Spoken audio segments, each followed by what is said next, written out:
21واں پارہ سورۃ الروم آیت نمبر 39۔ اعوذ باللہ من الشیطان الرجیم، بسم اللہ الرحمن الرحیم۔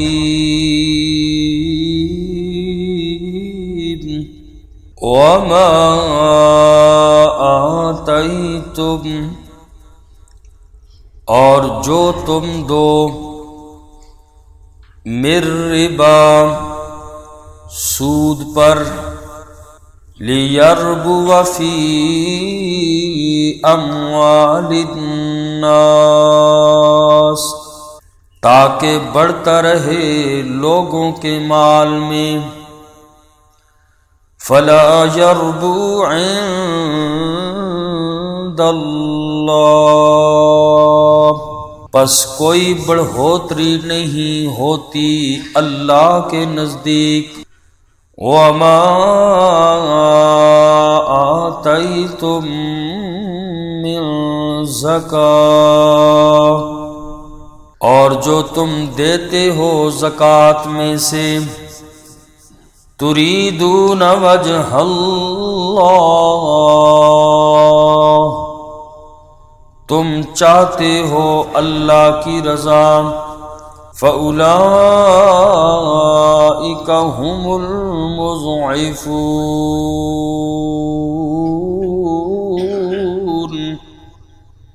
یہی لوگ ہیں بڑھانے والے۔ آج کی اس آیت مبارکہ سے پہلے مال کے خرچ ہونے کا بیان تھا، جیسے کہ فرمایا فآتی ذی القربی حقہ، تم اپنے قرابت داروں کو ان کا حق دو۔ تو اس سے پہلی آیت مبارکہ میں مال کے خرچ ہونے کا بیان تھا، رشتہ داروں پر، غریبوں پر، مسافروں پر، جس سے بظاہر خرچ کرنے سے یوں معلوم ہوتا ہے کہ مال کم ہوتا ہے۔ آپ جو اپنے رشتہ داروں پر، والدین پر، بیوی بچوں پر، غریبوں پر جو اپنا مال ان پہ خرچ کرتے ہیں تو بظاہر کم ہوتا نظر آتا ہے کہ مال کم ہو رہا ہے، لیکن اللہ فرماتے ہیں کہ میں اس مال کو بڑھاتا ہوں۔ زکوٰۃ اور صدقے کی بڑی برکات ہوتی ہیں، فرمایا کہ اس مال کو میں کم نہیں ہونے دیتا۔ جو آدمی مال میں سے لوگوں کے حقوق پورے کرتا ہے تو اس مال کو میں اللہ کم نہیں ہونے دیتا۔ جبکہ اس کے مقابلے میں سود کا بیان فرمایا کہ سود میں ایسے لگتا ہے کہ جیسے مال بظاہر بڑھتا ہوا نظر آتا ہے، مال زیادہ بندہ لیتا ہے، وصول کرتا ہے۔ اللہ فرماتے ہیں حقیقتاً سود کا مال میں کم کرتا ہوں، اور سود کا مال کم ہوتا ہے، اس میں برکت نہیں ہوتی۔ اس کی مثال یوں ہی سمجھیے کہ اگر کسی آدمی کا بدن پھول جائے، سوج جاتا ہے، تو یا تو وہ بیماری یا موت کا پیغام ہوتا ہے، وہ سوجنا، وہ آدمی کا موٹا ہونا۔ تو بظاہر جاہل آدمی دیکھتا ہے تو وہ کہتا ہے کتنا صحت مند آدمی ہے، حالانکہ وہ صحت نہیں ہوتی، حقیقت میں ایسا نہیں ہے، حقیقت میں اس بندے کو بیماری ہے۔ یہی حال سود کا بھی ہے، بظاہر تو لگتا ہے کہ یہ سے مال زیادہ ہو رہا ہے، حقیقت میں مال زیادہ نہیں ہوتا، وہ مال کم ہوتا ہے۔ ایسے مال میں اللہ برکت نہیں ڈالتے۔ اور برکت کی مثال دیکھنی ہو حلال اور حرام چیزوں میں، دیکھیں کہ اللہ نے حلال چیزوں میں برکت رکھی ہے، حرام چیز میں برکت نہیں ہوتی۔ اب دیکھا جائے کہ اب کتیا جو ہے یہ حرام ہے، کتا جو ہے یہ حرام ہے، تو کتیا جو ہے وہ کتنے بچے سال میں دیتی ہے؟ ہونا تو یہ چاہیے کہ اجڑ ہی اجڑ ہوتے ہر جگہ کتوں کے، اور اس کے مقابلے میں آپ بکری کو دیکھیں، بکری سال میں 1 یا 2 بچے دیتی ہے، بکریوں کے اجڑ تو نظر آتے ہیں لیکن کتوں کے بکریوں کے مقابلے میں اجڑ نظر نہیں آتے۔ یہی حرام مال میں، سود میں بے برکتی ہوتی ہے، اور یہ مال حقیقتاً کم ہوتا ہے، اور جو چیز حلال ہوتی ہے اللہ نے اس میں برکت رکھی ہوتی ہے۔ اور قرآن کریم میں بھی اللہ کریم نے فرمایا یمحق اللہ الربا ویربی الصدقات، اللہ فرماتے ہیں کہ میں سود کو مٹاتا ہوں اور جب کہ صدقے کی چیز کو میں اللہ بڑھاتا ہوں۔ جتنا انسان خرچ کرتا ہے تو اللہ اتنا ہی بڑھاتا ہے، لیکن یہ تب ہے کہ یہ نہ ہو کہ جیسے بندہ خرچ تو کرے پھر انتظار کرتا رہے کہ اب تو اس کے بدلے میں اتنا ملے گا، ایسے نہیں ہوتا۔ تریدون وجہ اللہ، اگر صدقہ خیرات زکوٰۃ حق سمجھ کے اللہ کی رضا سمجھ کے دیا، اس پہ اجر بھی ہے، رب مال کو زیادہ بھی کرتے ہیں۔ وگرنہ اگر لوگوں کا دکھلاوا ہے یا اپنے مال کو دگنا کرنا ہے، ایسی صورت میں اجر بھی نہیں ملتا اور وہ مال بڑھتا بھی نہیں ہے۔ یہ تو ایک اللہ پاک سے، یعنی انسان جیسے اپنے اوپر مال کو آزمائش کر رہا ہے کہ چلو جی میں اتنا دوں گا تو اتنا اور زیادہ ہوگا، یہ تو دنیا کی ہوس ہی ہوئی، پھر اللہ کی رضا نہ ہوئی۔ تو اس لیے فرمایا تریدون وجہ اللہ، اللہ کی رضا جس مال کے اندر مقصود ہوتی ہے صدقے زکوٰۃ خیرات میں، تو اللہ اسے بڑھاتا بھی ہے اور اس پر بندے کو اجر بھی دیتے ہیں، اور ایسے مال میں رب کبھی کمی نہیں کرتے۔ اور بعض مفسرین نے اس آیت مبارکہ کا یہ تفسیر کی ہے کہ اس سے مراد سود نہیں بلکہ زیادتی ہے، وہ زیادتی جو کسی لین دین کے مقابلے میں کی جائے۔ وما آتیتم من ربا لیربو فی اموال الناس، یہاں بعض مفسرین نے سود مراد نہیں لیا بلکہ فرمایا اس سے مراد مطلقاً زیادتی ہے جو کسی لین دین کے مقابلے میں کی جائے۔ کوئی آدمی کسی کو تحفہ مثلاً دیتا ہے، ہدیہ دیتا ہے، گفٹ دیتا ہے، اس نیت سے دیتا ہے کہ کل میری اوپر ایسی بات آئے گی تو وہ مجھے اس سے بہتر چیز دے گا، اس سے زیادہ اچھا تحفہ دے گا۔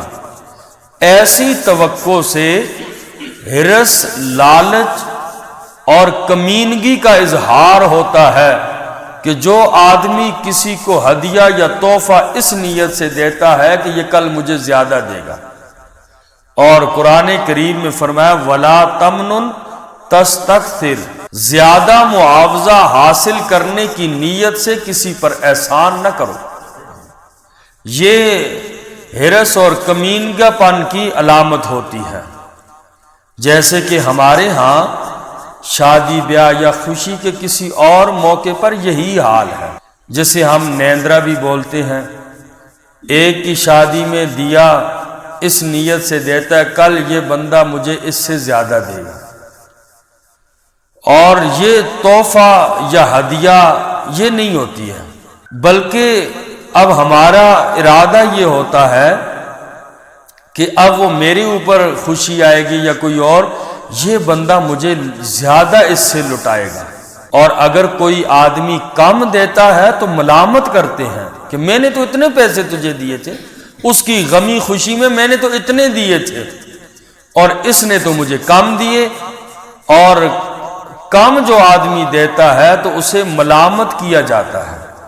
اس لیے آج کل، پہلے زمانے میں لوگ لکھا کرتے تھے، نیندرے کو لکھتے تھے، اور یہ کہ بقایا طور پہ پرانی کاپیاں وہ موجود ہیں، اور کل اس کی شادی ہوتی ہے تو وہ کسی کو بٹھا دیتا ہے کاپی پین دے کر لکھتے جاؤ، بعد میں دیکھتے رہتے ہیں کس نے کم کس نے زیادہ دیے، پھر ایک دوسرے کو لان تان شروع ہو جاتی ہے، میں نے تو اتنے دیے تھے اور اس نے اتنے دیے، اور بعض اس میں چکر بھی کر جاتے ہیں۔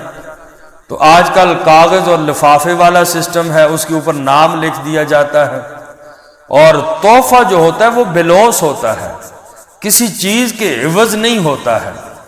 تو یہ جو ہم کرتے ہیں یہ قرض ہے، جیسے دوسرے کو دیتے ہیں کل یہ واپس کرے گا، تو قرض میں اوپر نیچے کرنا سود ہے یہ، اور یہ چیز حرام ہے۔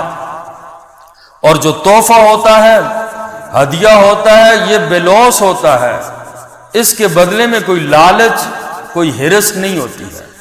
اور جب کہ ہمارے ہاں جو نیندرے ہیں یہ سود ہے اور یہ قرضے کی حیثیت ہے، اور آج میں نے دیا تو کل وہ مجھے اس سے زیادہ واپس کرے گا، اور اگر برابر کرے تو پھر تو ٹھیک ہے، تو قرضہ ہی، اور اگر زیادہ اوپر نیچے ہوا تو پھر بھی سود ہے۔ تو اس لیے یہ چیزیں جائز نہیں ہیں۔ تو تحفہ یا ہدیہ کوئی کسی پر احسان کرے تو بلوس کرے۔ رسول اللہ صلی اللہ علیہ وسلم کی خدمت میں جب بھی کوئی ہدیہ پیش کیا جاتا تو آقا علیہ الصلوۃ والسلام ہدیے کو قبول فرمایا کرتے تھے، اور آقا علیہ الصلوۃ والسلام اس کا بدلہ بھی عطا فرماتے تھے، اور دوسروں کو بھی اس کا حکم فرماتے تھے۔ اور اگر مادی بدلے کی استطاعت نہیں ہے، اس آدمی کے لیے دعا کر دینی چاہیے، جزاک اللہ خیرہ، یہ بھی ہدیے اور تحفے کا بدل ہے، اور اس چیز سے محبتیں بڑھتی ہیں۔ جو تحفہ ہوتا ہے بلوس ہوتا ہے، وگرنہ وہ قرضے ہی ہوں گے، سود ہی ہوگا۔ اور اگر جیسے کہ ہمارے معاشرے میں گفٹ اور ہدیے کے نام پہ جو کچھ کیا جاتا ہے، دوسرے بھائی کے ساتھ تعاون کیا جاتا ہے، تو یہ تحفے کے اندر نہیں آتے۔ تو اس لیے تحفہ اگر آدمی ہو سکے تو اس کا جو اپنی استطاعت ہے اس کے مطابق اس کا جواب دے، اور اگر مادی طور پر نہیں دے سکتا تو کم از کم اس کے لیے دعا کرے، جزاک اللہ خیرہ، تو اس سے بھی بدلہ انسان کے تحفے کا ہو جاتا ہے۔ تو اگر جو انسان یوں کرتا ہے کسی کے ساتھ، تو اللہ ایسے مالوں میں برکتیں بھی عطا فرماتے ہیں، اور اللہ اس مال میں اس بندے کو خرچ کرنے پر ثواب بھی دیتے۔ اور اگر جیسے کا رواج ہے تو اس پہ نہ اجر ہے نہ ثواب ہے، اور نہ ہی اس میں اس مال کی وجہ سے برکت ہوتی ہے۔ ہم اکثر کہتے ہیں جی مال تو میں بڑا خرچ کرتا ہوں، فلاں جگہ دیتا ہوں، سب کچھ، لیکن وہ کیا کرے، پیچھے نیت میں تھوڑا فتور ہوتا ہے، جس کی وجہ سے نہ مالوں میں برکتیں ہیں نہ اسی طریقے سے اجر و ثواب ہے۔ تو ہر نیکی کے اندر انسان کو اللہ کی رضا مد نظر رکھنی چاہیے۔ حدیث پاک میں نبی کریم صلی اللہ علیہ وسلم نے ارشاد فرمایا، جو آدمی خلوص نیت کے ساتھ ایک کھجور کا دانہ اللہ کے راستے میں خرچ کر دیتا ہے، قیامت کے دن وہ کھجور کا دانہ پہاڑ کے دانے کے برابر ہو جائے گا۔ یہ ہے بڑھنا۔ اب کیا تو اللہ کی رضا کے لیے اس نے دنیا میں ایک کھجور کا دانہ، لیکن وہ اس کا اخلاص اتنا تھا، رب کی رضا اتنی تھی، قیامت میں اس کی وہ ایک کھجور کتنی بڑھتی جائے گی، بڑھتے بڑھتے آقا علیہ السلام نے فرمایا پہاڑ کے برابر اسے غلہ کرنے جتنا اجر ملے۔ تو یہ سارا کمال اور ساری طاقت اخلاص کی ہے۔ ریا اور دکھلاوا یہ انسان کی نیکی کو برباد کر دیتا ہے۔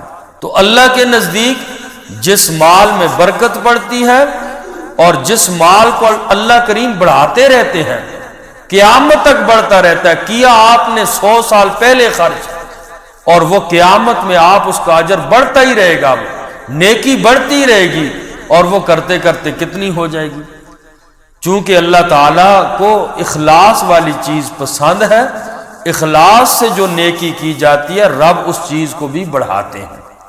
اس لیے انسان کو خرچ کرے یا جو بھی نیکی کرے تو لوجہ اللہ کرنی چاہیے، اللہ کی رضا کے لیے کرنی چاہیے۔ دنیا کے فائدے بھی اللہ اس نیکی کی وجہ سے دیں گے۔ اخلاص کبھی چھپ نہیں سکتا ہے، نیت کبھی چھپ نہیں سکتی ہے۔ رب کی رضا کے لیے کیا، رب دنیا میں بھی شہرت دیتے ہیں، رب آخرت میں بھی دیتے ہیں۔ اور بعض لوگ صرف دنیا کے لیے کرتے ہیں، وہ دنیا تو ہوتی ہے، انہیں دنیا میں شہرت مل جاتی ہے، لیکن آخرت ان کی خراب ہو جاتی ہے اس وجہ سے۔ اس لیے جو اخلاص سے کیا ہو، چھپ چھپا کے کیا ہو، اخلاص والا کام چاہے جتنا چھپ کے بھی کرے اللہ ضرور ظاہر کرتے ہیں اس کو، اور وہ اس بندے کا اخلاص ضرور ظاہر ہو کے رہتا ہے، اللہ ایسی چیز کو چھپاتے بھی نہیں، اس کی عزت بھی بڑھاتے ہیں۔ تو اس لیے انسان کو ہر کام کے نیکی کے اللہ کی رضا مد نظر رکھنی چاہیے۔ فرمایا وما آتیتم من ربا لیربو فی اموال الناس، اور تم دو سود پر جو مال تاکہ بڑھتا رہے لوگوں کے مال میں، فلا یربو عند اللہ، نہیں بڑھتا اللہ کے نزدیک وہ مال۔ وما آتیتم من زکاۃ تریدون وجہ اللہ، اور جو تم زکوٰۃ دیتے ہو تریدون وجہ اللہ، تم چاہتے ہو اس سے اللہ کی رضا، فاولئک ھم المضعفون، پس یہی لوگ ہیں اپنے مال کو بڑھانے والے اللہ کے نزدیک۔ اگر شرط یہ ہوئی لوجہ اللہ، اللہ کی رضا ہوئی، تو مال حقیقت میں بڑھے گا بھی، دنیا میں بھی اللہ آخرت تک اجر بھی بڑھاتے رہیں گے، مالوں میں برکت بھی ڈالتے رہیں گے۔ اور اگر کوئی آدمی دکھلاوے کے لیے یا اس نے مال کے خرچ کرنے کے فضائل سن کے خرچ کیے کہ اللہ دنیا میں بھی اتنے حصہ دے گا اور آخرت میں بھی دے گا، اس نے خرچ اس لیے کیے کہ دنیا میں چلو مال تو میرا زیادہ ہوگا، پھر بھی اس بندے کی فلا یربو عند اللہ، اللہ کے نزدیک مال کی زیادتی نہیں ہوتی۔ رب کی رضا کے لیے نیکی اور مال کو خرچ کرنا چاہیے۔ اللہ الذی خلقکم، اللہ کی ذات وہ ذات ہے جس نے تمہیں پیدا کیا۔ اپنی وحدانیت کے سلسلے میں اللہ کریم نے یاد دلایا، لوگوں ذرا غور تو کرو، رب کی ذات بھی موجود ہے۔ اللہ الذی، اللہ کی ذات وہ ذات ہے، خلقکم، جس نے تمہیں پیدا کیا، ثم رزقکم، پھر اس نے رزق دیا تمہیں، ثم یمیتکم، پھر وہ تمہیں موت دے گا، ثم یحییکم، پھر وہ تمہیں زندہ کرے گا۔ حل من شرکائکم، کیا ہے تمہارے شریکوں میں سے، من یفعل من ذالکم، جو کرے ان کاموں میں سے، من شیء، کچھ بھی۔ اے لوگو جن کو اللہ کے علاوہ تم اپنا معبود مانتے ہو، مشکل کشا مانتے ہو، ذرا دیکھو تو صحیح، یہ اللہ والی صفات ان لوگوں کے اندر پائی جاتی ہیں۔ تمہارا پیدا کرنے والا بھی اللہ، ثم رزقکم، رزق دینے والا بھی اللہ، یمیتکم، موت دینے والا بھی اللہ، یحییکم، تمہیں زندہ کرنے والا بھی اللہ۔ جب سب یہ کام کرنے والا اللہ، اللہ کے ساتھ تم غیروں کو کیوں شریک کرتے ہو؟ بتاؤ تو صحیح، حل من شرکائکم،